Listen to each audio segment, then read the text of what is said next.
الحمد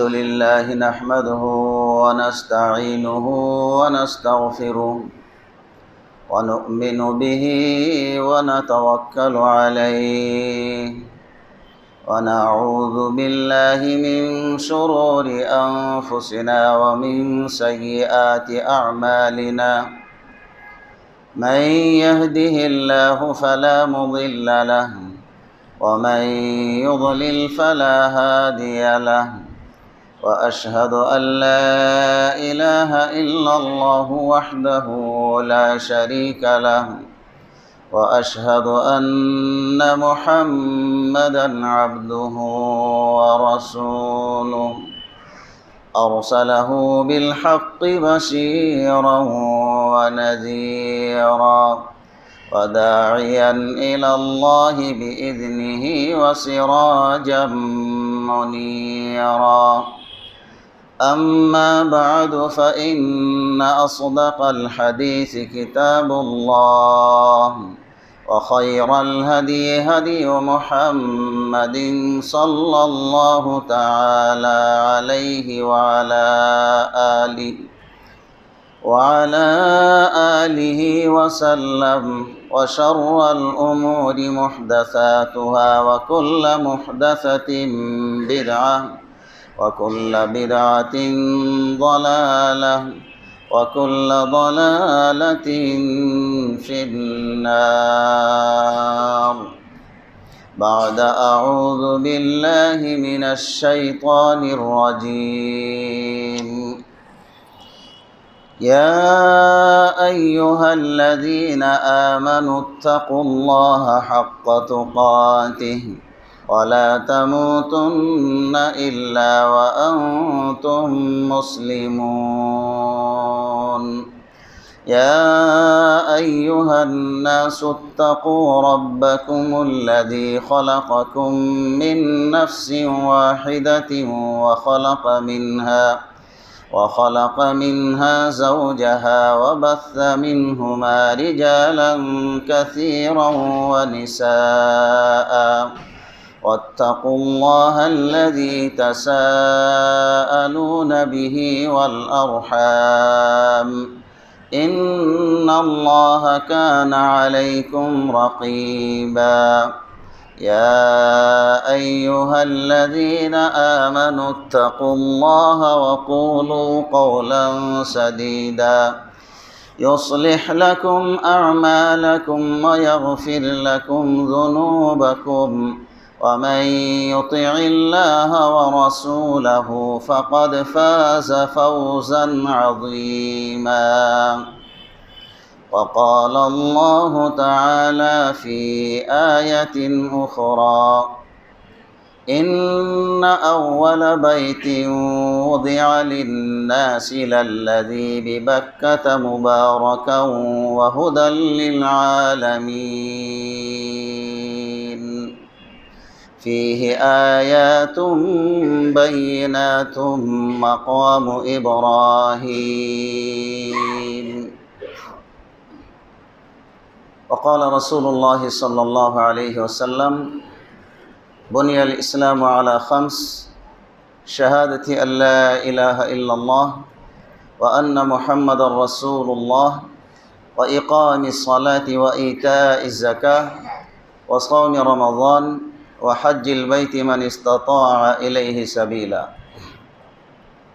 محترم معزز মুসল্লিয়ানে কিরাম মা এবং বোনেরা যাবতীয় প্রশংসা গুণগান একমাত্র সেই আল্লাহ রাব্বুল আলামিনের জন্য যে আল্লাহ রাব্বুল আলামিন আমাদেরকে বাঁচিয়ে রাখার ফলে আমরা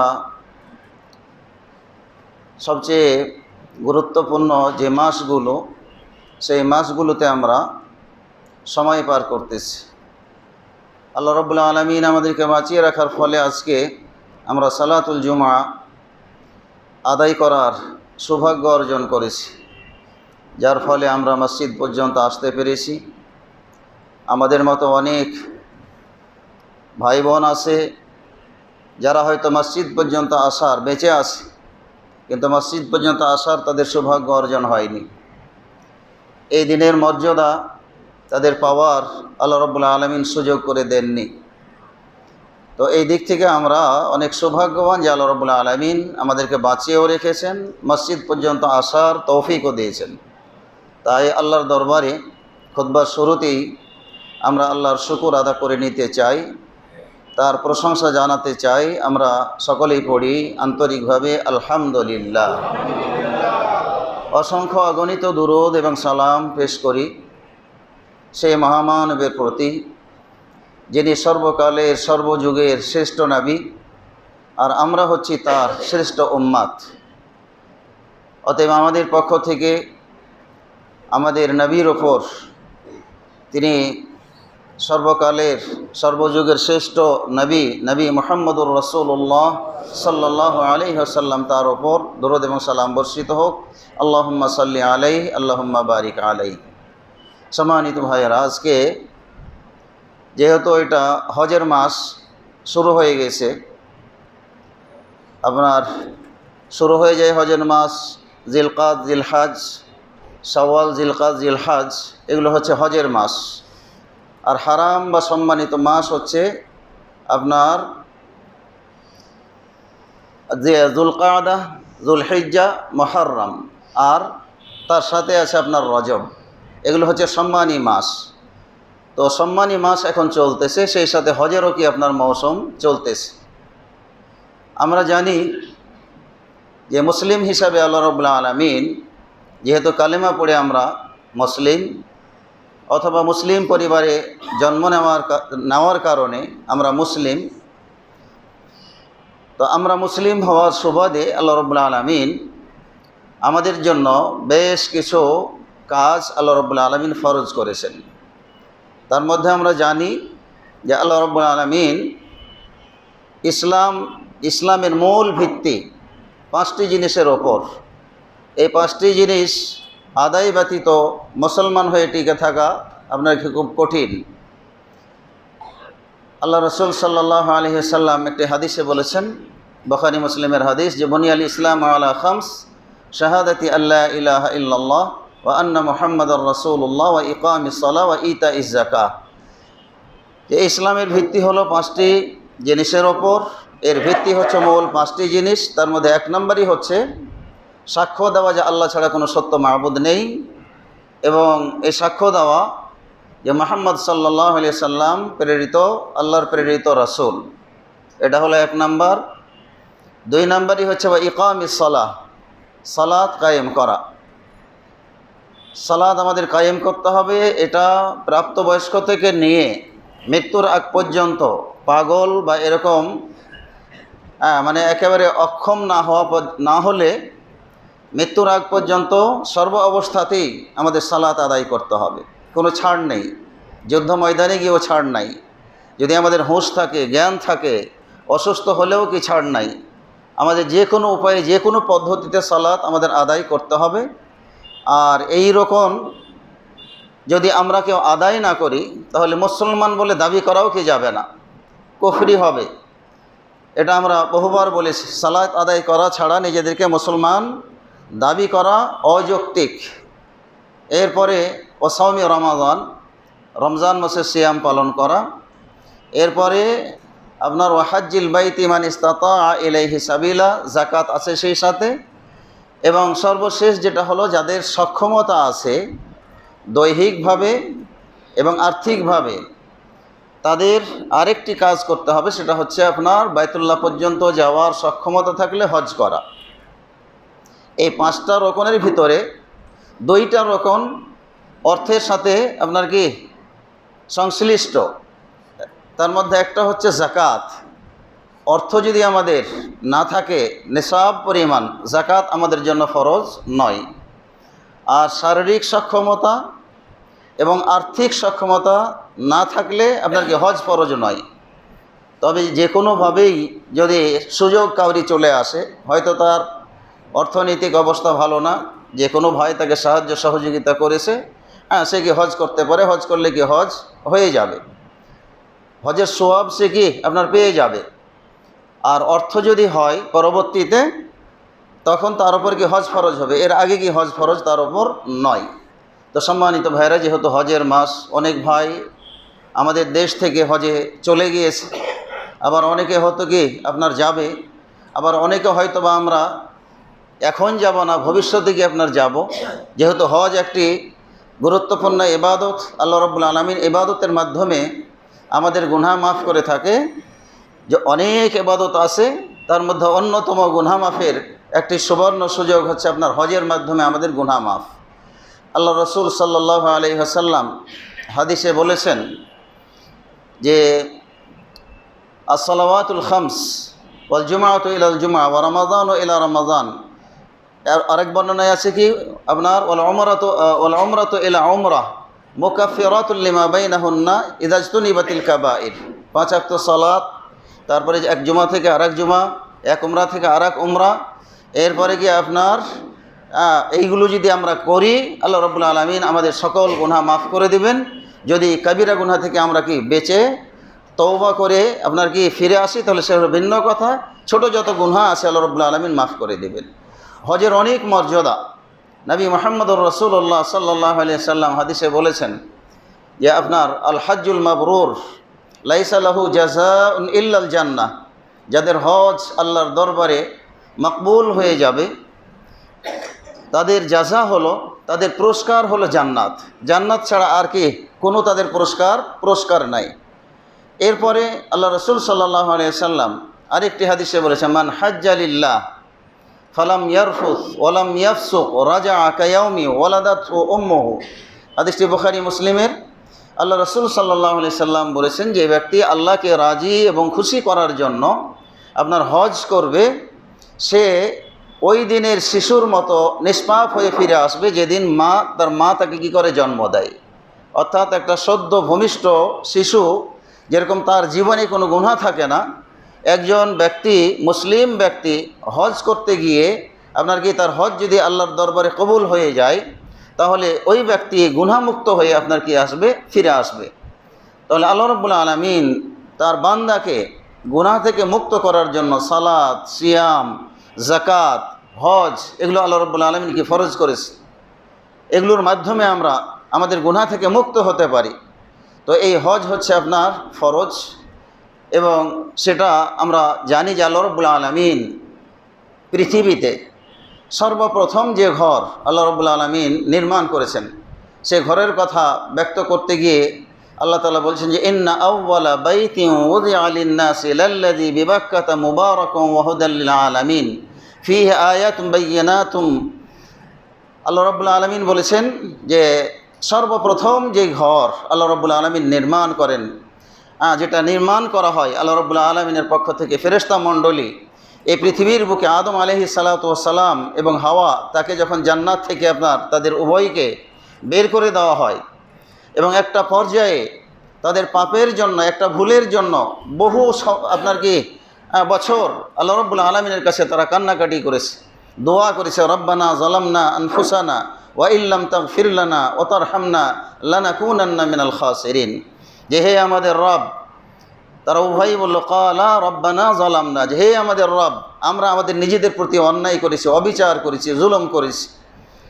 ওয়া ইল্লাম তাগফির লানা, অতএব তুমি যদি আমাদেরকে ক্ষমা না করো, ওয়া তারহামনা, এবং দয়া না করো, তাহলে আমরা ক্ষতিগ্রস্তর অন্তর্ভুক্ত হয়ে যাব। সম্মানিত ভাইয়ের, আদম আলাইহিস সালাতু ওয়াস সালাম এবং হাওয়া বহু বছর কান্নাকাটি করতে করতে করতে করতে, এবং উভয় একসাথেই ছিল। আল্লাহ রাব্বুল আলামিন এক একজনকে এক এক জায়গায় কি আপনার দুনিয়াতে পাঠালেন। দেখা নাই, সাক্ষাৎ নাই, ভালোবাসা, স্বামী এবং স্ত্রীর ভালোবাসা, এখান থেকে কি তারা বঞ্চিত। তারা আল্লাহর দরবারে কান্নাকাটি করতে করতে আরাফার ময়দানে গিয়ে তাদের কি হলো, আল্লাহ রাব্বুল আলামিন সেখানে তাদের মিলন ঘটালেন, সেখানে তাদের সাক্ষাৎ হলো।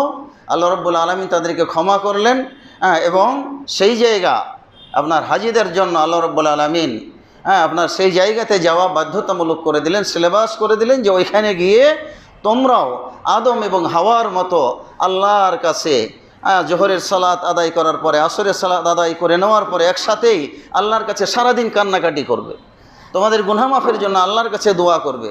হজের মূল কাজই হচ্ছে কি আপনার আরাফার ময়দান। সেখানে গিয়ে আল্লাহর দরবারে নিজেদের গুনাহকে স্মরণ করে কান্নাকাটি করতে হবে।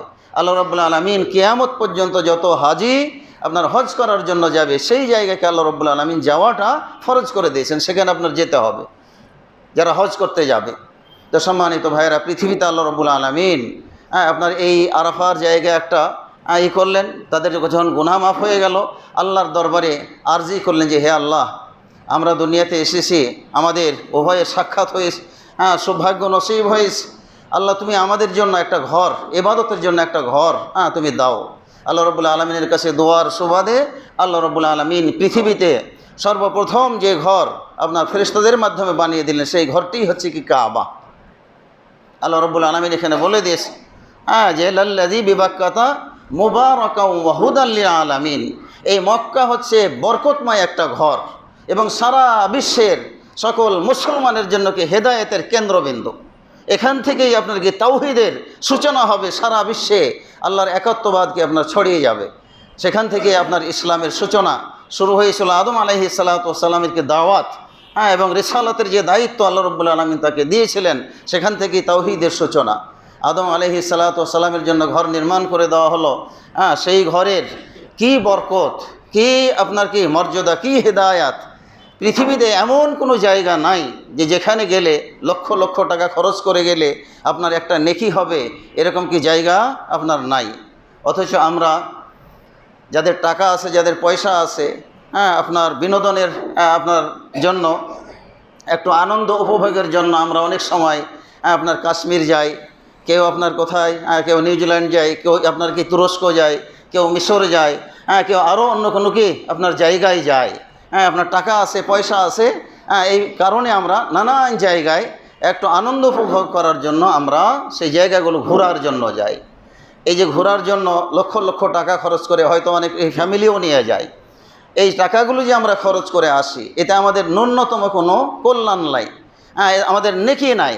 কিন্তু কাবা এমন একটি ঘর, যেই ঘরে গেলে কি আল্লাহ রাব্বুল আলামিন বরকত আর বরকত।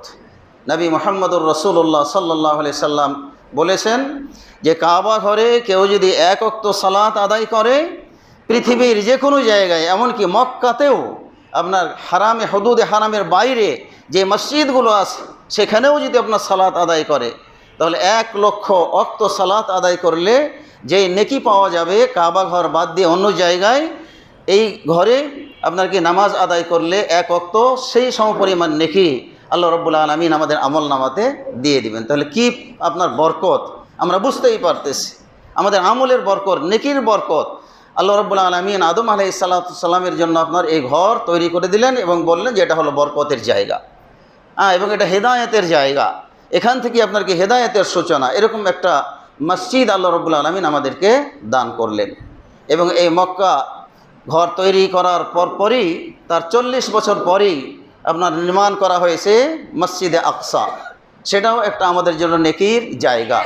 সেখানে পয়সা খরচ করে কেউ যদি আপনার যায় ভ্রমণ করা বা সেখানে ইবাদত বান্দি করার উদ্দেশ্যে, সেটাও কি আছে, জায়েজ আছে।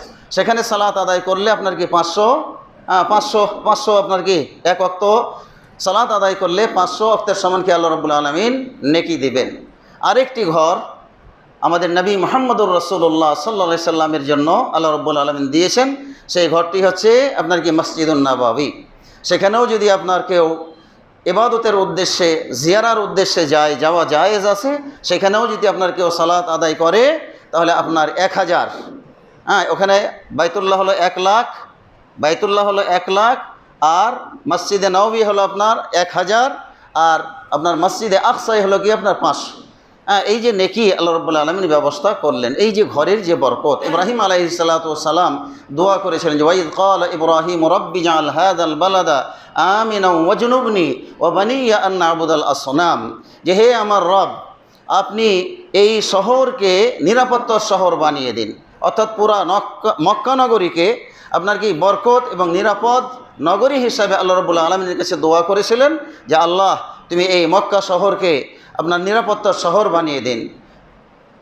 রব্বি জাআল হাযাল বালাদা আমিনা ওয়াজনুবনি ওয়া বানিয়া আন না'বুদাল আসনাম, আর আপনি আমাকে এবং আমার সন্তানাদি, আমার বংশধরকে আপনার কি করেন, মূর্তি পূজার মূর্তি পূজা থেকে আমাদেরকে হেফাজত করুন, রক্ষা করুন। এভাবে ইব্রাহিম আলাইহিসসালাম দোয়া করেছিলেন। লম্বা চওড়া ঘটনা। মক্কা কিভাবে আপনার সূচনা হলো, কিভাবে নির্মাণ করা হলো, কিভাবে সেটা আপনার কি আবার হারিয়ে গিয়েছিল, বিলীন হয়ে গিয়েছিল। আবার ইব্রাহিম আলাইহিসসালাম যখন আপনার কি হাজেরাকে এবং ইসমাইল আলাইহিসসালামকে রেখে যান, রেখে যাওয়ার পরে আবার সেখানে আপনার কি বসতি গড়ে ওঠে। তারপরে জমজম কূপের আবিষ্কার হয়। এরপরে কি মক্কা ঘর আপনার ইসমাইল আলাইহিসসালাম বড় হওয়ার পরে তাকে সঙ্গে নিয়ে ইব্রাহিম আলাইহিসসালাম এই কাবা ঘর নির্মাণ করেন। সেই কাবা ঘরে আবার কি আপনার পৃথিবীর বুকে আপনার তৈরি করা হয় এবং এই কাবা ঘর কেন্দ্রিক আমাদের মুসলমানের জন্য আল্লাহ রাব্বুল আলামিন আপনার কি কিছু বিধান আপনার দিয়ে দিয়েছেন, হজের কার্যাবলী দিয়ে দিয়েছে। তো সম্মানিত ভাইয়ারা, যেটা বলছিলাম, যাদের অর্থ আছে বারবার কাবাতে যান, উমরা করার জন্য যান। আপনার উমরা করতে আপনার লাখ 2-1 টাকা হলেই কি খুব ভালোভাবে উমরা করে আসা যায়। আমরা যদি পৃথিবীতে বিভিন্ন জায়গায় ট্যুরে যাই যেখানে নেকি নাই বরং গুনাহ হওয়ার সম্ভাবনাই বেশি আছে, বিনোদনের যেগুলো জায়গা সেখানে আপনার গুনহারই কি আখড়া, নেকি আপনার কি খুব আপনার কি নেকি হবে এরকম কোনো বিষয় না। তো আনন্দের চেয়ে আমাদের গুনহা কি আমরা অর্জন বেশি করে আসি। কাশ্মীর বলেন, আজমির শরীফ বলেন, অনেকে আজমির শরীফ যায়, আজমির শরীফে গিয়ে আপনার নেকি হবে, বরং আরও গুনাহ হবে। সেখানে গিয়ে হয়তো সিজদা করবে অথবা কবরের কাছে চাইবে। এরকম আব্দুল কাদের জিলানির কবর দেখার জন্য আপনার কি হয়তো ইরাক গেল। এরকম আরও জায়গায় যারা মিশর, ফেরাউনের জায়গা দেখার জন্য মিশর চলে গেল, তুরস্কের আপনার নানান ঐতিহাসিক জায়গা দেখার জন্য চলে গেল। এগুলোতে কোনো ফায়দা নাই, লাভ নাই। অতএব প্রত্যেকটা মুসলমানের তামান্না, আকাঙ্ক্ষা এগুলো থাকতে হবে যে আমরা যদি আমাদের আল্লাহ রাব্বুল আলামিন অর্থ দেন যে কোনো উপায়ে, আমরা হয়তো হজে যাওয়ার জন্য বিশাল একটা অ্যামাউন্ট লাগে। তো আমরা এটা হয়তো কি অনেকেই সামর্থ্য রাখি না, কিন্তু আল্লাহ রাব্বুল আলামিন অনেকেরই টাকা পয়সা দিয়েছে, আপনার লাখ 2-1 টাকা হলে উমরা করে আসা যায়। তো আমরা উমরা করার প্ল্যান আমরা করতে পারি। তার কারণ হচ্ছে ওইখানে গিয়ে আমরা 4 থেকে 5 দিনও যদি আমরা মোটামুটি 2 সপ্তাহের আপনার কি ট্যুর হয় উমরায়, তো 2 সপ্তাহও যদি আমরা 2 সপ্তাহের ভেতরে 7 থেকে 8 দিন আমরা মক্কায় সালাত আদায় করতে পারি, তাহলে আমরা বাংলাদেশে হোক বা অন্য কোনো জায়গাতেই হোক আপনার 1 ওয়াক্ত নামাজ আদায় করলে এটা আপনার কি 1 লক্ষ সমান হবে। 1 লক্ষ ওয়াক্ত সালাত আদায় করা আমাদের জীবনে কয়জন আমরা পারি? সম্মানিত ভাইয়েরা, অতএব আমাদের প্রতিজ্ঞা করতে হবে এবং নিয়াত করতে হবে যে আমরা অর্থ হলেই যে কোনোভাবেই আপনার কি অন্ততপক্ষে উমরা করার চেষ্টা করব। আর যদি উমরা করতে না পারি বা উমরা হয়তো করব না, হজ করার যদি আমরা পাক্কা নিয়াত করি, তাহলে হজের জন্য কি আমাদের নিয়াত করাটা উচিত। এবং এটা শুধু উচিতই নয়, যার অর্থ আছে তার জন্য কি আপনার ফরজ। সম্মানিত ভাইয়েরা, এই মক্কাতে হজের যে কার্যাবলী এগুলো বেশিরভাগ দেখা যায় যে আদম আলাইহিসসালামের কারণে কিছু জায়গাতে যাওয়া, অবস্থান করা, সেটা আমাদের জন্য নেকির কাজ, সেটা হজের কি একটা রকম। আবার বেশ কিছু কাজ আছে যেই কাজগুলো আপনার কি ইব্রাহিম আলাইহিসসালাম এবং তার স্ত্রী হাজেরা আলাইহিসসালাম করেছেন, এবং ইসমাইলকে কেন্দ্র করে যেই কাজগুলো ইব্রাহিম আলাইহিসসালাম করেছেন, সেই কাজগুলো আমাদের জন্য আল্লাহ রাব্বুল আলামিন যারা হজ করার জন্য যাবে, এগুলো আল্লাহ রাব্বুল আলামিন কী করেছেন? বাধ্যতামূলক আপনার করে দিয়েছেন। তো সম্মানিত ভাইয়েরা, যে সমস্ত ভাইয়েরা হজে যাবে, হজের নিয়মাবলী আমরা কিছুটা জানার চেষ্টা করব, আজকে আলোচনা করার চেষ্টা করব, যাতে করে যারা হজে যাবে তাদের হজটাও সুন্দরভাবে পালন করতে পারে। আর যারা হয়তো আমরা ভবিষ্যতে যাওয়ার ইচ্ছা করে রেখেছি, ইনশাআল্লাহ আমরা এখান থেকে আজকে যেন কিছু শিখে সামনে প্রস্তুতি নিতে পারি। তার কারণ হচ্ছে যে আমরা যদি হজের নিয়াত করি, হয়তো আমরা সামর্থ্য রাখি না, নিয়াতও যদি করি, তাহলে আল্লাহ রাব্বুল আলামিন নিয়াত গুণে হয়তো হজের যে নেকি আল্লাহ রাব্বুল আলামিন আমাদেরকে দিয়ে দিবেন, আমাদের আমলনামাতে লিখে দিবেন। আল্লাহ রাসূল সাল্লাল্লাহু আলাইহি সাল্লাম হাদিসে বলেছেন যে কোনো ব্যক্তি যদি ভালো কোনো কাজের নিয়াত শুধু করে আর ওই কাজটা সে করতে পারে না বা পারতেছে না বা হয়তো পারলো না, তো আল্লাহ রাব্বুল আলামিন ওই কাজের যে নেকি হয় ওই নেকিটা তার আমলনামাতে আল্লাহ তাআলা দিয়ে দিবেন। পক্ষান্তরে কোনো বান্দা যদি আপনার কি করে, কোনো খারাপ কাজের, পাপ কাজের নিয়াত করে, ওই পাপ কাজ যতক্ষণ পর্যন্ত আপনার কি না করবে, ততক্ষণ পর্যন্ত আল্লাহ রাব্বুল আলামিন তার আমলনামাতে গুনাহ, ওই পাপ কাজের গুনাহ আল্লাহ তাআলা লিখবেন না। অতএব যারা ঈমানদার, এটা আমাদের জন্য একটা বিরাট প্লাস পয়েন্ট যে আমরা যে কোনো ভালো কাজের নিয়াত করি, খালিস নিয়াত যদি থাকে, নিয়াতের উপর ভিত্তি করে আল্লাহ রাব্বুল আলামিন ওই কাজের ওই আমলের নেকি আল্লাহ তাআলা আমাদেরকে দিয়ে দিবেন। এটা আল্লাহ রাব্বুল আলামিন আমাদের জন্য কি ব্যবস্থা রেখেছেন। অতএব সম্মানিত ভাইয়েরা, হজ করার এটা আমাদের নিয়াত করতে হবে। আল্লাহ রাব্বুল আলামিন কোরআনুল কারীমে বলেছেন যে ওয়ালিল্লাহি আলান নাসি হিজ্জুল বাইতি মান ইসতাতা ইলাইহি সাবিলা, যে আল্লাহ তাআলার উদ্দেশ্যে ওই সমস্ত ব্যক্তিদের জন্য আপনার কি হজ করা আবশ্যক যারা মক্কায় আপনার কি যাওয়া পর্যন্ত তাদের সক্ষমতা রয়েছে, শারীরিকভাবে অর্থনৈতিকভাবে যাদেরকে আল্লাহ রাব্বুল আলামিন সক্ষমতা দিয়েছে তারা হজে যাবে। তো এই হজ হচ্ছে আপনার খরচ। তো আলহামদুলিল্লাহ যে সমস্ত ভাইয়েরা যাবেন, হয়তো প্রশিক্ষণ অনেকেই নিতে পারেননি, তো আমরা এই প্রস্তুতিগুলো কিভাবে নিতে পারি, আমাদের কি করণীয়, এই বিষয়গুলো নিয়ে ইনশাআল্লাহ আমরা একটু আলোচনা করি। প্রথমত কথা হচ্ছে যে যারা হজে যাবেন, হজে যাওয়ার আগে যে কাজগুলো আমাদের করা দরকার সেই কাজগুলো আমাদের ভালোভাবে আদায় করার জন্য চেষ্টা করা দরকার। প্রথম নাম্বার কথা হচ্ছে যে যারা আমরা এখনও আছি, হয়তো যাই নাই, সফর আমাদের হয়তো ফ্লাইট হতে হবে সামনে, তো প্রথমত কথা হচ্ছে যারা হজে যাওয়ার ইচ্ছা করেছেন আপনার পরিষ্কার পরিচ্ছন্ন, এটা হওয়া একটা কি মুস্তাহাব কাজ। যে সমস্ত জায়গার আপনার কি লোম কাটা দরকার, তারপরে আপনার কি গোসল ইত্যাদি এগুলো করে আপনার কি প্রস্তুতি নিতে হবে। এগুলো হজের কি পূর্ব প্রস্তুতি, এগুলো হজের মূল কাজ না, পূর্ব প্রস্তুতি হিসাবে আমাদের পরিষ্কার পরিচ্ছন্নতার কাজ এগুলো সেরে নিতে হবে।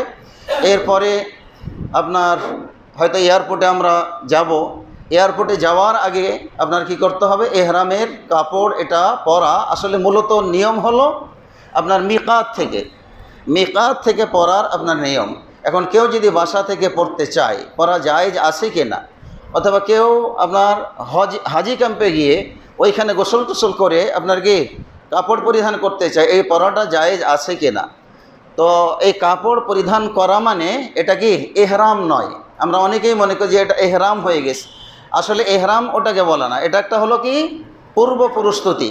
কাপড় পরিধান করে আপনার কি পূর্ব প্রস্তুতি। কেননা আমরা যারা আপনার কি এয়ারলাইন্সের মাধ্যমে যাব, আমাদের মিকাতে যেহেতু আপনার কি নামার সুযোগ নাই, অতএব বিমানে উঠে আপনার কি কাপড় পরাটাও কি মানে একটা জটিল কাজ। এর জন্য নিয়ম হলো যে আমরা ঘর থেকেও এই কাপড়টা পরিধান করে নিতে পারি, গোসলের কাজ সেরে নিতে পারি। আর তা না হলে আপনার হাজি ক্যাম্পে গিয়েও আপনার কি গোসলের কাজ বা আপনার পরিষ্কার পরিচ্ছন্নতা এবং কাপড় এটা আমরা পরিধান করে নিতে পারি। মুখে আপনার কোনো তালবিয়া পাঠ অথবা আপনার কি যারা কাপড় পরি এই কাপড়টা আবার কাঁধ খুলে আপনার কি করে ঘুরে বেড়াই, সেটাও ঠিক না। পূর্ণাঙ্গ আকারে কি আপনার ঢাকা থাকবে, কাঁধ ঢাকা থাকবে। তার কারণ হচ্ছে যে কাঁধ খোলা একমাত্র নিয়ম হলো পরবর্তীতে। তো যাই হোক, আমরা কাপড় পরিধান করে নিয়ে ইমিগ্রেশনের যে কাজগুলো আছে এগুলো সেরে নেওয়ার পরে আপনার বিমানে উঠতে হবে। বিমান ছাড়ার পরে যে যখন মিকাতের বরাবর আসবে ওই সময় আপনার যারা ক্রু আছে বা কর্তৃপক্ষ আছে তারা কিন্তু ঘোষণা দেয় যে আপনারা প্রস্তুত হন, সামনে আমাদের মিকাত, আর কিছুক্ষণের মধ্যে আমরা মিকাতে অবস্থান করব। তো আমাদের যে সমস্ত প্রস্তুতি নেওয়া দরকার আমাদের প্রস্তুতি নিয়ে নিতে হবে। এবং অজু যদি না থাকে, হয়তো আমরা ঘুমিয়ে যেতে পারি, আমাদের অজু নাও থাকতে পারে, তো মাটি যেন আমাদের সাথে থাকে, তায়াম্মুম যেন আমরা কি করতে পারি, করে নিতে পারি। তায়াম্মুম করে নিয়ে যখন মিকাত চলে আসবে তখন তারা আবার সতর্ক করবে যে এখন মিকাতে আমরা পৌঁছে গেছি। তো সাথে সাথে আমাদের কি করতে হবে, আপনার এহরামের নিয়াত করতে হবে। এহরামের নিয়াত করতে হবে, এটা হলো কি আপনার রোকন, এটা হলো আমাদের কি রোকন। কেন, যে আমরা হজের কাজে এখন নিজেদেরকে কি সম্পৃক্ত করতেছি। তো যখনই মিকাত বরাবর আপনার চলে আসব তখন এটা নিকাত আপনার এই মিকাতে পৌঁছলেই আমাদের নিয়াত করতে হবে কি বলে, আল্লাহুম্মা লাব্বাইকা হাজ্জান অথবা লাব্বাইকা আল্লাহুম্মা হাজ্জান আও উমরাতান। যদি আমরা হজের আবার স্তর আছে, তামাত্তু হজ, কেরান হজ, ইফরাদ হজ। কেউ যদি হজে ইফরাদ করে তাহলে শুধু লাব্বাইকা আল্লাহুম্মা হাজ্জান বলবে। কেউ যদি আপনার তামাত্তু হজ করার নিয়াত করে, অর্থাৎ মক্কায় গিয়ে উমরা করে সে হালাল হয়ে যাবে, এবং পরবর্তীতে 8 তারিখ আসলে আবার কি করবে, আপনার এহরাম বাঁধবে। তো তামাত্তু হজ যারা করবে তারা নিয়াত মুখে এইভাবে বলবে যে আল্লাহুম্মা লাব্বাইকা উমরাতান ওয়া হাজ্জান, লাব্বাইকা আল্লাহুম্মা উমরাতান ওয়া হাজ্জান। অর্থাৎ আগে আমি উমরা করব, তারপরে কি আপনার হজ করব। আর যারা হজ্জে কিরান করবে তারাও কি আপনার সরাসরি বলবে যে আল্লাহুম্মা লাব্বাইকা হাজ্জান, আল্লাহুম্মা লাব্বাইকা হাজ্জান ওয়া উমরাতান, তারাও কি আপনার এই নিয়াত করবে। তাহলে হজ্জে ইফরাদকারী শুধু আপনার কি করবে, আল্লাহুম্মা লাব্বাইকা হাজ্জান বলবে। তো আলহামদুলিল্লাহ আমরা যারা এশিয়া মহাদেশ বা সারা পৃথিবীব্যাপী আপনার দেখা যায় যে বেশিরভাগ আপনার কি হাজি যারা তারা হজ্জে তামাত্তু করেন। তাহলে প্রথম আপনার কি করবে, মিকাত থেকে মুখে আপনার এই শব্দগুলো বলবে যে আল্লাহুম্মা লাব্বাইকা হাজ্জান অথবা লাব্বাইকা আল্লাহুম্মা হাজ্জান ওয়া উমরাতান। এই নিয়াত করার পরে আপনার কি তার জন্য অনেক কাজ আল্লাহ রাব্বুল আলামিন কি করেছেন, হারাম করে দিয়েছেন। এহরাম বাঁধার পরে অনেকগুলো জিনিস করা নিষিদ্ধ, ওই নিষিদ্ধ জিনিস থেকে বিরত থাকতে হবে।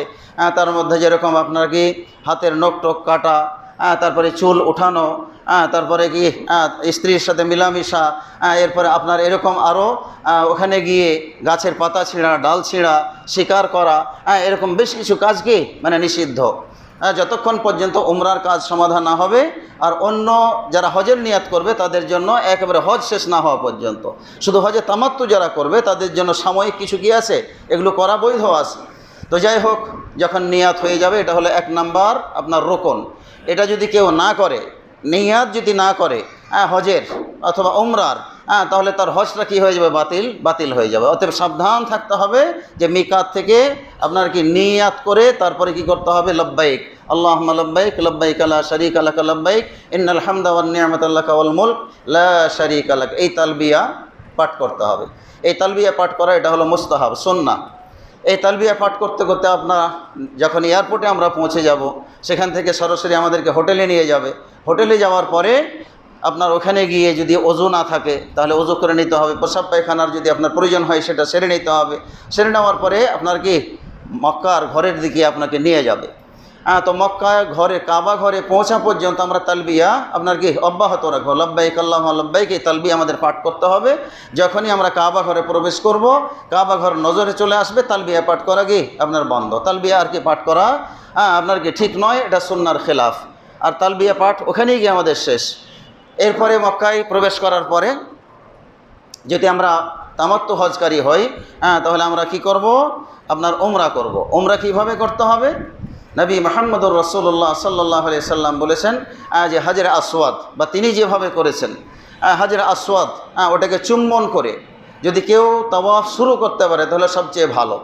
এখন কেউ যদি চুম্বন করতে না পারে, সেখানে যাওয়াটা যদি কষ্টকর হয়, তাহলে আমরা কি করব, ওই বরাবর দাঁড়িয়ে, হাজরে আসওয়াদ বরাবর দাঁড়িয়ে আপনার কি হাত উঠিয়ে বিসমিল্লাহ আল্লাহু আকবার আপনার বলবো। হাজরে আসওয়াদ বরাবর দাঁড়িয়ে বিসমিল্লাহ আল্লাহু আকবার বলবো। বিসমিল্লাহ আল্লাহু আকবার বলার পরে কাবা ঘর বাম দিকে রেখে আপনার কি কাবা ঘরের ডান দিক দিয়ে আমরা কি তোয়াফ করতে থাকব। এই তোয়াফ করার সময় আপনার যেটাকে বলা হয় তোয়াফে কুদুম, মানে প্রথম তোয়াফ, ওই তোয়াফ করার সময় আমাদের ইজতেবা করতে হবে। বিসমিল্লাহ আল্লাহু আকবার বলা এটা হলো কি সুন্নাহ। কেউ যদি না বলে তাহলে এর মানে এই না যে তার হজের কি কোনো ত্রুটি হবে। সুন্নাহ, একটা সুন্নাহ কাজ করলেন, মুস্তাহাব কাজ করলেন, তাহলে বিসমিল্লাহ আল্লাহু আকবার বলা বা চুম্বন দিয়ে তোয়াফ শুরু করা। তোয়াফ শুরু করার পরে আপনার প্রথম 3 চক্করে 7 চক্কর দিতে হবে। প্রথম 3 চক্করে আপনার ইজতেবা করতে হবে। ইজতেবা বলা হয় পুরুষেরা যেই এহরামের কাপড়টা পরিধান করে দুইটা, একটা হলো লুঙ্গি হিসাবে আর একটা হলো কি চাদর হিসাবে। আর মেয়েদের জন্য নির্দিষ্ট কোনো পোশাক নাই, যে কোনো পোশাক তারা পরিধান করতে পারে, তবে পোশাকটা যেন খুব চাকচিক্য না হয়, নর্মাল পোশাক হয় এবং মার্জিত হয়। এভাবে আপাদ মস্তক আপনার কি নারীদের পুরো দেহ পুরোটাই কি আপনার ঢাকা থাকবে। মুখমণ্ডল খোলা রাখার কথা বলা হয়েছে, মুখমণ্ডল ঢাকবে না। আবার নেকাব, বিশেষ করে নেকাব পরিধান করা এহরাম বাঁধার পরে মা বোনদের আপনার নেকাব পরা, এটা হলো কি আপনার নিষিদ্ধ। নেকাব পরবে না। আর আপনার কি হাত কবজি পর্যন্ত এটা কি তাদের আপনার খোলা থাকবে, হাত মোজা পরিধান করবে না। মুখমণ্ডল এবং এই আপনার হাত মোজা, এই দুইটা জিনিস মেয়েদের জন্য নিষিদ্ধ। আপনার এহরাম যখন আপনার তোয়াফ করবে অথবা এহরাম অবস্থায় থাকবে, নিয়াত করে নেবে। এখন মুখমণ্ডলের ব্যাপারে যেটা বলা হয়েছে হাদিসে, এক্সট্রা কোনো কাপড় দিয়ে, যেহেতু আপনার পরপুরুষ আপনার কি আছে, আরও অন্যান্য আপনার কি পুরুষেরা থাকে, গায়ের মাহরাম লোকেরা থাকে, তো এই জন্য এক্সট্রা কোনো ওড়না বা এই জাতীয় কোনো আলগা কাপড় আপনার কী করবে, মুখের উপরে ঝুলিয়ে দেবে, যাতে একেবারে মুখের সাথে যে এই ছোটো নেকাবটা আমরা পরি ওই নেকাবটা পরা আপনার কী আছে, নিষেধ আছে। তো এটা মেয়েদের জন্য আপনার বৈশিষ্ট্য, আর পুরুষের জন্য হচ্ছে আপনার 2টা কাপড়। তো পুরুষের জন্য ইজতেবা এটা হলো সুন্নাহ, মেয়েদের জন্য আপনার ইজতেবা লাগে না। তো ডান বগলের নিচ দিয়ে যেটা চাদর হিসেবে আমরা ব্যবহার করি, ডান বগলের নিচ দিয়ে নিয়ে বাম কাঁধের উপরে কী করা, আপনার রেখে দেওয়া প্রথম 3 চক্করে। এরপরে 3 চক্কর যখন পূর্ণ হয়ে যাবে তখন আবার কি যেই চাদরটা আমরা পরিধান করি এটা কি করতে হবে, আপনার ডান কাঁধ আর খোলা রাখা যাবে না, আপনার ঢেকে ফেলতে হবে। এবং বাকি 4 চক্কর কী করতে হবে, পূর্ণ করতে হবে। মনে রাখবেন যে কাবা ঘর তোয়াফ করার সময় ওযু করা শর্ত। কাবা ঘর আপনার তোয়াফ করার সময় ওযু করে তোয়াফ করতে হবে। কাউরি ওযু হয়তো ভেঙে গেছে, তাহলে সেই ওযু আবার কি করবে এবং কোন জায়গা থেকে আপনার তার ওযু ভেঙেছিল ওই জায়গা থেকে আবার কি করবে, তোয়াফ মানে পূর্ণ করবে। এটা মাথায় রাখতে হবে। তো তোয়াফ করার সময় আপনার কি হাজরে আসওয়াদ থেকে শুরু করে ঘুরতে এই সময়টুকুর ভিতরে যে কোনো দোয়া আপনার কি করা যায়, পাঠ করা যায়, যে কোনো দোয়া। আমরা রব্বানা আতিনা ফিদ দুনিয়া হাসানা, রব্বানা যালামনা আনফুসানা ওয়া ইল্লাম তাগফির লানা ওয়া তারহামনা লানাকুনান্না মিনাল খাসিরিন, এরপর রব্বানা লা তুযিগ কুলুবানা, মানে যে কোনো দোয়ায়ে মাসুরা এগুলো আমরা পাঠ করব যখন আপনার রুকনে ইয়ামানি, এটা এখানে ধরেন যে আপনার কি হাজরে আসওয়াদ, এটাই কাবা ধরে নেন। হাজরে আসওয়াদ এখান থেকে আমরা শুরু করে এই চক্কর দিয়ে এগুলোর ভিতরে দোয়া, তাসবিহ, তাহলিল, সুবহানাল্লাহ, আলহামদুলিল্লাহ, কিন্তু তালবিয়া পাঠ করা যাবে না। অনেকে তালবিয়া পাঠ করে, তালবিয়া পাঠ করা যাবে না। তালবিয়া বাদ দিয়ে এমনি যে কোনো জিকির, আজকার কোরআন তেলাওয়াত, সুবহানাল্লাহ, আলহামদুলিল্লাহ, এই জিকিরগুলো করতে করতে এইখানে যখন আসবে এটাকে বলা হয় রুকনে ইয়ামানি। রুকনে ইয়ামানিতে আসার পরে এখানে হাত দিয়ে স্পর্শ করার কথা নবী মুহাম্মদুর রাসূলুল্লাহ সাল্লাল্লাহু আলাইহি ওয়াসাল্লাম বলেছেন এবং তিনি করেছেন। সম্ভব হলে এখানে হাত দিয়ে স্পর্শ করবে, চুম্বন করবে না, চুম্বন করা জায়েজ না। হাত দিয়ে স্পর্শ করে এখান থেকে এখান পর্যন্ত আসার সময় নির্দিষ্ট একটি দোয়া পড়তে হয়, সেটি হচ্ছে রব্বানা আতিনা ফিদ দুনিয়া হাসানা ওয়া ফিল আখিরাতি হাসানা ওয়া কিনা আযাবান নার। এখানে যখন পৌঁছে যাবে আবার বিসমিল্লাহ আল্লাহু আকবার, মানে এক তোয়াফ কি আপনার হয়ে গেল। এভাবে তোয়াফ করতে আপনার এখানে আসলে তোয়াফ কি হয়ে যাবে, 7 চক্কর যখন হয়ে যাবে তখন যেটা কাজ সেটা হলো যে এই বরাবর আপনার আছে কি মাকামে ইব্রাহিম। মাকামে ইব্রাহিম আল্লাহ রাব্বুল আলামিনের কী নিদর্শন তিনি রেখে দিয়েছেন। ইব্রাহিম আলাইহিস সালাতু ওয়াস সালাম যেই পাথরের উপরে দাঁড়িয়ে কাবা ঘর নির্মাণ করেছিলেন, সেখানে কি ইব্রাহিম আলাইহিস সালাতু ওয়াস সালামের পায়ের আপনার কি চিহ্ন আপনার রয়ে গেছে, এবং সেটাকে আল্লাহ রাব্বুল আলামিন ওয়াত্তাখিযু মিন মাকামি ইব্রাহিম মুসাল্লা, আল্লাহ রাব্বুল আলামিন আমাদের নবী মুহাম্মদুর রাসূলুল্লাহ সহ উম্মতে মুহাম্মাদিকে বলেছেন যে তোমরা মাকামে ইব্রাহিমকে মুসাল্লা বানাও, মানে সালাতের মানে কি স্থান বানাও। অতএব এই মাকামে ইব্রাহিমের এখানে এসে আপনার কি করতে হবে, 2 রাকাত আপনার কি সুন্নাহ নামাজ, এটা কি তোয়াফ শেষের নামাজ, এই নিয়াত করে আপনার কি করতে হবে, 2 রাকাত সালাত আদায় করতে হবে। 2 রাকাত সালাত আদায় করার পরে বা ওটারও একটা সুন্নাহসম্মত আপনার কি নিয়ম হলো যে প্রথম রাকাতে সূরা ফাতিহার সাথে কুল ইয়া আইয়ুহাল কাফিরুন পড়তে হবে, দ্বিতীয় রাকাতে সূরা ফাতিহার সাথে কুল হুয়াল্লাহু আহাদ পড়তে হবে। এটা হলো সুন্নাহ। 2 রাকাত যখন সালাত আমাদের আদায় হয়ে যাবে, আদায় হয়ে যাওয়ার পরে আমরা যেটা দরজা আছে ওই দরজার কাছে যদি আমরা কি করি, মানে হাত দিয়ে স্পর্শ করে সম্ভব যদি হয় আমরা দোয়া করতে পারি, ওটা দোয়া কবুলের কি একটা জায়গা। আর তোয়াফের সময় আরেকটু কথা মনে রাখতে হবে, এই সাইডে আপনার কি আছে, একটু রাউন্ড দিয়ে একটা প্রাচীর আছে, এই রাউন্ড করা প্রাচীরের বাইরে দিয়ে তোয়াফ করতে হবে। আর ভিতর দিয়ে কেউ যদি আপনার চলে যায়, এই দরজাতে ঢোকে এই দরজায় বের হয়ে যায়, তাহলে তার তোয়াফ হবে না, হজ হবে না, হজ কি বাতিল হয়ে যাবে। অতএব হাতিম যেটা বলা হয়, হাতিমের বাইরে দিয়ে কি করতে হবে, তোয়াফ করতে হবে। অনেক ভাই দেখা যায় যে হাতিমে নামাজ পড়ার জন্য আপনার কি যায়, মানে ওই অংশটুকু কাবারই অংশ, মানে ওইখানে নামাজ পড়া মানে আপনার কাবার ভিতরে গিয়ে নামাজ পড়া। তো ওইখানে ঢুকে নামাজ পড়ে হয়তো এদিক দিয়ে বের হয়ে চলে যায়, এদিক দিয়ে আর ঘুরে আসে না, তাহলে বুঝতে হবে যে তার কি হজটা বাতিল হয়ে যাবে, হজ বাতিল হয়ে যাবে। এই জন্য হাতিমকে রেখে আপনার 7টা চক্কর আপনার দিতে হবে। আর রুকনে ইয়ামানি যদি স্পর্শ করা সম্ভব না হয়, এখানে বিসমিল্লাহ আল্লাহু আকবার বলারও কি আপনার প্রয়োজন নাই। এইভাবে তোয়াফের কাজ সমাধা হয়ে গেলে তারপরে যেটা করণীয় সেটা হলো, যদি আপনার 2 রাকাত সালাত হিজরে আপনার হাত দিয়ে দোয়া করা সম্ভব হলো, আর না হলে 2 রাকাত সালাতের পরে আপনার কি আল্লাহ রাব্বুল আলামিনের কাছে একটু দোয়া করবেন যে আল্লাহ, হজে এসেছি, জীবনে অনেক গুনাহ করেছি, আল্লাহ তুমি আমার গুনাহ মাফ করে দাও। ওই জায়গাটাও কি আপনার দোয়া কবুল হওয়ার একটি জায়গা। দুই রাকাত সালাত আদায় করে আল্লাহর কাছে কায়মন বাক্যে আল্লাহ রাব্বুল আলামিনের কাছে প্রার্থনা করতে হবে, নিজের আত্মীয় স্বজনের জন্য দোয়া করতে হবে, নিজের জন্য দোয়া করতে হবে, এবং আপনার কি ছেলে সন্তান তাদের জন্য দোয়া করতে হবে। যে দোয়াই করি আল্লাহ রাব্বুল আলামিন ওই জায়গায় কি দোয়া কবুল করেন।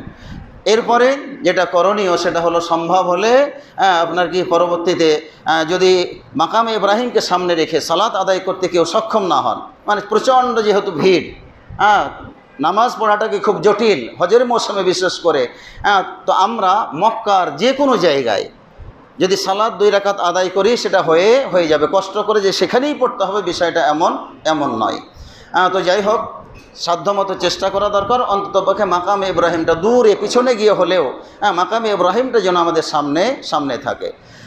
এরপর আমাদের করতে হবে সেটা হলো সাই করার জন্য যেতে হবে। সাই করার জন্য সেখানে সাফাই প্রথমে আমাদের যেতে হবে। সাফা পাহাড়ে ওঠার সময় যখন পাহাড়ের চিহ্ন মানে একেবারে এখন নাই বললেই চলে, হালকা একটু আছে, একটু উঁচু করা আছে, আর পাহাড়ের কিছুটা চিহ্ন তারা গ্লাস দিয়ে ঘিরে আপনার রেখে দিয়েছে যেটা সাফা পাহাড়। আর মারওয়াতেও কি আপনার ওরকম সামান্য একটু চিহ্ন আছে। তো সাফা পাহাড়ে ওঠার সময় যেটা করণীয় সেটা হলো ইন্না সাফা ওয়াল মারওয়াতা মিন শাআইরিল্লাহ ফামান হাজ্জাল বাইতা আও ইতামারা ফালা জুনাহা আলাইহি আন ইয়াতাওয়াফা বিহিমা ওয়া মান তাতাওয়া খায়রান ফা ইন্নাল্লাহা শাকিরুন আলিম। এই আয়াতটা কি করা, আপনার পাঠ করা। এরপরে এই আয়াত পাঠ করতে করতে একটু উপরে যেতে হবে। উপরে ওঠার পরে উঁচু জায়গাতে গিয়ে আপনার কাবা ঘরকে সামনে রেখে আপনার কি করতে হবে, একটি নির্দিষ্ট দোয়া আছে, লা ইলাহা ইল্লাল্লাহু ওয়াহদাহু লা শারীকা লাহু লাহুল মুলকু ওয়া লাহুল হামদু ওয়া হুয়া আলা কুল্লি শাইইন কাদির, লা ইলাহা ইল্লাল্লাহু ওয়াহদাহু ওয়া আনজাযা ওয়া'দাহু ওয়া নাসারা 'আবদাহু ওয়া হাযামাল আহজাবা ওয়াহদাহু। এই দোয়াটা পাঠ করার পরে 2 হাত তুলে কাবাকে সামনে রেখে আপনার কি করতে হবে, ইচ্ছা মতো দোয়া করতে হবে। ওইখানেও আপনার কি দোয়া কবুলের জায়গা। তো আমরা সাফা পাহাড়ে উঠে আমরা দোয়া কবুল করব, আল্লাহ রাব্বুল আলামিন সেখানকার দোয়া কবুল করেন। অতএব ওই জায়গা থেকে আমরা যেন দোয়া করা না ভুলি, দীর্ঘ সময় ধরে দোয়া করব। এরপরে আপনার সাফা থেকে মারওয়ার দিকে যাব। মারওয়ার দিকে যাওয়ার সময় আপনার নিচু এলাকা যেটা ছিল, তখন পাহাড় যখন ছিল একটা নিচু এলাকা ছিল, ওয়াদি বলা হয়। তো ওই জায়গায় পৌঁছলে সেখানে একটু কি করতে হবে, পুরুষ যারা তাদেরকে দৌড়ানোর চেষ্টা করা, যেটাকে বলা হয় কি আপনার রামাল। তো দৌড়ানোর একটু কি করবে, চেষ্টা করবে, একটু গতি বাড়াবে। আর যদি সম্ভব না হয় তাহলে স্বাভাবিক কি আপনার হেঁটেই আপনার যেতে হবে। সবুজ বাতি দেওয়া আছে খাম্বার পিলারের মাঝে, ওই জায়গাটুকুতে একটু দৌড়ানোর চেষ্টা করা। মা বোনদের জন্য এটা আবশ্যক নয়, মা বোনদের জন্য দৌড়ানোটা এটা আবশ্যক নয়। তো এই যে দৌড়ানোর এই বিধানটা সেটাও দিয়েছে হাজেরা আলাইহিস সালাতু ওয়াস সালামকে কেন্দ্র করে। উনি যখন বাচ্চার আপনার কি পানির জন্য সাফা পাহাড়ে উঠলেন, সাফা পাহাড়ে উঠে দেখেন যে আশপাশে কেউ আছে কি না, কোনো মানুষজন আছে কি না, তাদের কাছ থেকে পানি নিয়ে আপনার কি করবেন, একটু পান করবেন। নিজে পান করলে বুকে দুধ আসবে, বাচ্চাকে আপনার কি করবে, পান করাবে।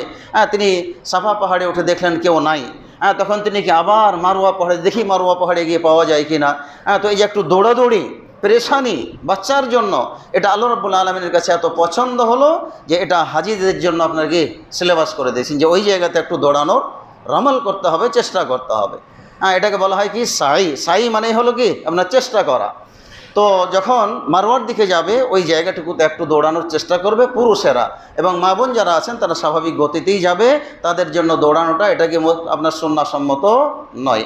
স্বাভাবিকভাবে যে আবেগে অনেক মহিলারা মানে কি খুব দৌড়ায়, মহিলারাকে দেখবেন অনেকেই দৌড়ানোর চেষ্টা করে, তাদের জন্য এটা প্রযোজ্য নয়। তো এখান থেকে যাওয়ার সময় ইচ্ছামতো জিকির আজকার দোয়া যা মন চাই আমরা কি করব, মানে পড়তে থাকব। মারওয়াতে যখন যাব সেখানেও আপনার কি মারওয়াতে ওঠার পরে সেখানেও কাবা ঘর দেখা যাবে না, কিন্তু কাবার দিকে মুখ করে সেখানেও কি দোয়া করলে দোয়া কবুল হয়। তো এই যে সাফা থেকে মারওয়ায় গেলাম, এটা হলো একটা সাই। এরপরে মারওয়া থেকে আবার সাফায় আসলাম, আপনার 2টা সাই। এভাবে যখন আবার এখান থেকে আবার যখন মারওয়ায় যাব তখন কি 3 সাই। তাহলে আমরা সাফা থেকে শুরু করব, মারওয়াতে গিয়ে শেষ করব। এই 7টা সাই যখন হয়ে যাবে, 7টা চক্কর যখন হয়ে যাবে, তখন যেটা আমাদের করণীয়, যারা হজে তামাত্তু করবে তারা কি করবে, চুল আপনার ছোট করবে অথবা কি নাড়া করে নেবে। নাড়া করে আপনার হালাল হয়ে যাবে। হালাল হয়ে যাওয়ার পরে বাকি যে সময়টুকু 8ই জিলহজ আসার আগ পর্যন্ত যে সময়টুকু আপনার থাকবে হোটেলে অবস্থান করবে। সম্ভব হলে আপনার কি করবে, যদি তোয়াফ করা সম্ভব হয় নফল তোয়াফ করবে, আর তা না হলে 5 ওয়াক্ত সালাত হারামের ভিতরে এসে পড়ার আমাদের চেষ্টা করতে হবে, যে 1 ওয়াক্ত সালাতে যেন আমাদের না ছুটে। কেন, যে আমরা 1 লক্ষ আপনার কি ওয়াক্তের সমান নেকি পাবো, এইটা মাথায় রেখে আপনার কি করতে হবে, হারামে 5 ওয়াক্ত সালাত আদায় করতে হবে। আপনার অবহেলা করা যাবে না। হোটেলে বসে থেকে অনেকে আপনার কি হোটেলেই নামাজ পড়ে নাই, অথবা হোটেলের পাশে কি আপনার মসজিদেই নামাজ পড়ে নাই, এই কাজ করা আপনার যাবে না। সম্মানিত ভাইরা, এইভাবে 8 তারিখ পর্যন্ত আপনার কি করবে, হজ্জে তামাত্তুকারীরা আপনার ফ্রি হয়ে হালাল হয়ে তাদের জন্য যেগুলো নিষিদ্ধ ছিল সেগুলো কি আপনার তাদের জন্য আপনার কি হালাল হয়ে যাবে। তারপরে 8 তারিখ আসলে তখন আবার নতুন করে কি করতে হবে, নিয়াত করতে হবে। হোটেল থেকেই আপন হোটেল থেকেই নিয়াত করে মুআল্লিমেরা আপনার কি করবে, হয়তো বা 7 তারিখ সন্ধ্যার সময়তেই আপনাদেরকে নিয়ে চলে যাবে। 8 তারিখ মানে সাংঘাতিক ভিড় থাকে, যার কারণে এরা যে কাজটা করে মুআল্লিমেরা বা করতে কি বাধ্য হয়, ইচ্ছা থাকা আপনাকে ইচ্ছা না থাকা সত্ত্বেও আপনার 7 তারিখের সন্ধ্যার সময় আপনাদেরকে কি করবে, নিয়ে চলে যাবে কোথায়, মিনায় নিয়ে চলে যাবে। তো সকালবেলা যাওয়াটা হলো সবচেয়ে ভালো। 8 তারিখ সকালবেলা রওনা হলো কি হয়, এটা হলো সুন্নাহসম্মত, এটাই হলো আপনার কি রাসূলুল্লাহ সাল্লাল্লাহু আলাইহি ওয়াসাল্লামের হজের কি নিয়ম এবং পদ্ধতি। তো সেখান থেকে আপনারা যাবেন কোথায়, মিনায় গিয়ে আপনার জোহর, আসর, মাগরিব, এশা এবং ফজর 5 ওয়াক্ত সালাত আদায় করা, এটা হলো কি আপনার সুন্নাহসম্মত। রাসূলুল্লাহ সাল্লাল্লাহু আলাইহি ওয়াসাল্লাম সাহাবীদেরকে নিয়ে এভাবে 5 ওয়াক্ত সালাত আপনার কি করেছেন, আদায় করেছেন এবং সেটা কসর করেছেন। পরিপূর্ণ সালাত কি করেননি, আদায় করেননি। এরপরে ফজরের পরে ফজরের সালাত আদায় করার পরে যখন সূর্য উঠে যাবে, সূর্য ওঠার পরে আপনার যেতে হবে কোথায়, আরাফার ময়দানে। আরাফার ময়দানে আপনাকে নিয়ে যাবে 9 তারিখ। আপনার কি সকালবেলা, অনেকেই আপনার রাতের বেলাতে কি আপনার নিয়ে চলে যায় আরাফার ময়দানে, মানে অনেক গাড়ি সমস্যার কারণে, ভিড়ের কারণে মুআল্লিমরা দেখা যায় যে আপনার কি ফজরের আগে আপনাদেরকে নিয়ে কি রওনা হয়, এশারের পরপরই নিয়ে কি রওনা হয়। তো সবচেয়ে উত্তম হলো যে মিনাতে সূর্য ওঠার পর আপনার কি করা, বের হওয়া কোথায়, আরাফার উদ্দেশ্যে বের হওয়ার পরে আপনার নিয়ম হলো যে মসজিদে নামেরার আগে বা হুদুদে আরাফা, যেটা আরাফার সীমারেখা তার বাইরে অবস্থান করা, যখন সূর্য ঢলে যাবে তখন কি আরাফার সীমারেখায় কি প্রবেশ করা। কিন্তু এটাও কি আপনার হয়ে ওঠে না, কি কারণে, যে আপনার অত্যাধিক মানুষের কারণে। তো আরাফাতে যাওয়ার পরে, সেখানে যাওয়ার পরে আপনার যখন সূর্য ঢলে যাবে, আপনার ওইখানে ইমামের সাথে যদি সালাত আদায় করা সম্ভব হয় তাহলে তো হলো, আর না হলে আপনার আপন ক্যাম্পে আপনার দেখা যায় যে আপনার কি সালাত অনুষ্ঠিত হয়। তো সেখানে সালাত জোহরের টাইমে আপনার 1 আজানে 2 একামতে, জোহরের টাইমে জোহর, এরপরে আসরের নামাজটা জোহরের সাথে কি করা, আপনার আদায় করে নেওয়া। 2 ওয়াক্তের নামাজ একসাথে পড়ে নিয়ে সূর্য ডোবার আগ পর্যন্ত সেখানে আল্লাহ রাব্বুল আলামিনের কাছে কান্নাকাটি করতে হবে। কেন, যে মূল হজই হচ্ছে কি আপনার আরাফা। অতএব এই আরাফার ময়দান এটা ক্ষমা বা মাফ করার কি একটা জায়গা, মাফ করার স্থান। এই জন্য সূর্য ডুবা পর্যন্ত আল্লাহর কাছে কান্নাকাটি করতে হবে, দোয়া করতে হবে, যেই উদ্দেশ্যে হজে গিয়েছেন সেটা যেন আল্লাহ রাব্বুল আলামিন কবুল হজ হয়ে যায়। আল্লাহ রাব্বুল আলামিনের কাছে কাকুতি মিনতি করে আপনার সূর্য ডুবা পর্যন্ত আল্লাহর কাছে দোয়া করা। এরপরে যখন সূর্য ডুবে যাবে এবং এখানেও আপনার কসর করা হচ্ছে সুন্নাহ। আমাদের দেশের অনেক হাজিরা সেখানে কসর সালাত আদায় করে না, পূর্ণাঙ্গ সালাত আদায় করে। বিশেষ করে যারা মাযহাব মানে তাদের ফতোয়া হলো যে 15 দিন পরে আর কসর, 15 দিনের পরে আর কসর চলে না। অতএব তারা কি করে, পূর্ণাঙ্গ নামাজ পড়ে। এটাও সুন্নাহ বিরোধী কাজ, তো যখন সূর্য ডুবে যাবে তখন আরাফার ময়দান থেকে বাহির হতে হবে। কেউ যদি সূর্য ডুবার আগে বাহির হয়ে যায় তাহলে সে একটা ওয়াজিব কি করলো, লঙ্ঘন করলো। এর জন্য তাকে আপনার দম দিতে হবে। এজন্য সূর্য ডুবার আগে আরাফার ময়দান থেকে, আরাফার সীমারেখা থেকে কোনো কর্মে বেরিয়ে আসা যাবে না। এরপরে সূর্য যখন ডুবে যাবে ওখান থেকে বের হব, সূর্য ডুবে গেছে, নামাজ পড়ার কোনো বিধান নাই। আরাফার ময়দানেও সূর্য ডুবে যাবে, মাগরিব পড়া যাবে না, এমনকি পথিমধ্যেও মাগরিব পড়া যাবে না। আরাফার ময়দান থেকে আসতে হবে কোথায়, মুজদালেফায়। মুজদালেফায় এসে যত রাত্রেই হোক না কেন, এইখানে আসার পরে মাগরিব এবং এশা একসাথে, 1 আজান এবং 2 একামতে আপনার কি পড়া, এটা হলো কি মুস্তাহাব। এখানে এসে মাগরিবের সালাত আদায় করে নিয়ে তারপরে কি করতে হবে, এশারের সালাত আদায় করতে হবে। মাগরিব তো পূর্ণাঙ্গই পড়তে হবে, আর এশারের সালাত 2 রাকাত কি আপনার পড়ে ভিতর পড়ে নিয়ে সেখানে আর কোনো জিকির আজকার নাই, সেখানে আপনার কি করতে হবে, ঘুমাতে হবে। কেউ যদি জিকির আজকার করে এটাও সুন্নাহর খেলাফ। যে না এটা একটা মানে কি সওয়াবের জায়গা বা এটা একটা কি ঐতিহাসিক জায়গা, আমরা এখানে জিকির আজকার করব, কোরআন তেলাওয়াত করব, এগুলো কি ভুল, এগুলো করা যাবে না। আপনার নির্বিঘ্নে নিশ্চিন্তায় কী করতে হবে, ঘুমাতে হবে। ঘুমানোটাও কি মুস্তাহাব, মুজদালিফার ময়দানে ঘুমানোটাও মুস্তাহাব। এরপরে ঘুম থেকে জেগে ফজর সালাত আদায় করে মাশআরে হারাম, যেটা মসজিদ আছে ওইখানে একটা, তার নাম হলো মাশআরে হারাম, ওই জায়গাতে দাঁড়িয়ে আপনার কি দোয়া করা, ওটাও দোয়া কবুলের কি একটা জায়গা, আল্লাহর কাছে দোয়া করতে হবে। এবং দোয়া করার পরে মিনার উদ্দেশ্যে রওনা হতে হবে। এবং মিনা উদ্দেশ্যে রওনা হওয়া, মিনাতে প্রবেশ করা, এটা সূর্য আপনার কি ওঠার পরে প্রবেশ করাটা হলো মুস্তাহাব। কেউ যদি কোনো কারণে মানে সূর্য ওঠার আগেই যদি আপনার মিনায় চলে যেতে হয়, মুজদালিফা থেকে যাওয়া জায়েজ আছে দুই শ্রেণীর মানুষের জন্য। একটা হলো যে চরম অসুস্থ ব্যক্তি যদি হয়, তাহলে মিনাতে রাত্রেবেলাতে কি চলে যেতে পারে, মুজদালিফাতে কিছুক্ষণ অবস্থান করার পরে রাত্রেই চলে যেতে পারে। আর যাদের সাথে মহিলা আছে তারাও কি আপনার মুজদালিফা থেকে মিনায় চলে যাওয়া, তাদের জন্য কি আছে, ছাড় আছে। রাসূলুল্লাহ সাল্লাল্লাহু আলাইহি ওয়াসাল্লাম রুখসাত দিয়েছেন। এভাবে আপনার মিনায় চলে যাওয়ার পরে আপনার ওই দিন আপনার মোট কাজ হলো আপনার 4টি। এই 4টি কাজ ওই দিন করতে হবে। তার মধ্যে প্রথম নাম্বার হচ্ছে আপনার বড় জামারাত, যেটা 3টা জামারাত আছে। এখানে একটা, এটা হলো ছোট জামারাত, মধ্যে একটা, এটা হলো কি আপনার মধ্যম জামারাত, এবং এটা হলো কি বড় জামারাত। জামরা মানে হলো কি পাথর মারা। তো এইখানেও মারতে হবে না, এইখানেও মারতে হবে না, সরাসরি মিনায় পৌঁছার পরে এই বড় জামারাতকে 7টি আপনার কি পাথর নিক্ষেপ করতে হবে। এই 7টি পাথর নিক্ষেপ করার পরে আপনার কুরবানি করতে হবে। ওই দিনেই কুরবানি করার পরে আপনার মাথা নাড়া করে নিতে হবে।